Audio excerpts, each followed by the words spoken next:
un altro successo della Pro Loco di Adria. Letizia Guerra ormai è una veterana. Da quanti anni sei presidente?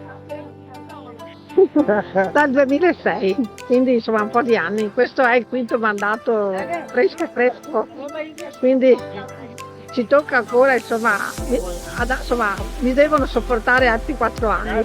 Ecco, sai, questa è stata una delle tue idee, ormai a che edizione siamo arrivati quest'anno? Quest'anno è la 16ª edizione, perché in realtà Adrian sarebbe maggiorenne quest'anno, però 2 anni di Covid ci hanno bloccato, quindi siamo alla 16ª effettiva, più 2 virtuali, quindi... Ecco, tanta gente, tra l'altro tanti espositori, quindi quando ci sono tanti espositori vuol dire che sono soddisfatti, la gente consuma, però vedere Adria infiorata così fa piacere.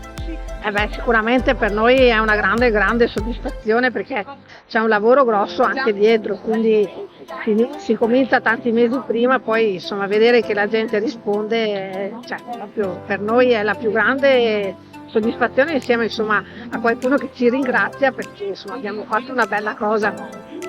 Prossimi appuntamenti? Adesso ci dobbiamo pensare, perché il direttivo è stato appena rinnovato, quindi abbiamo completato, insomma avevamo questo appuntamento, poi penseremo ai prossimi appuntamenti. Ecco, io ho piacere di conoscere Letizia da molto, e ogni volta che c'è la rinomina mi dice questo è l'ultimo anno, questa è la 5ª volta che mi dice che è l'ultimo anno, o sbaglio? L'ultimo quadriennio, perché insomma sarebbe anche giusto che fosse insomma un ricambio, ma di gioventù, ecco, ci vorrebbero dei giovani che... Brava Letizia, e complimenti a tutta la tua Pro Loco, vi faccio una foto insieme perché ve la meritate.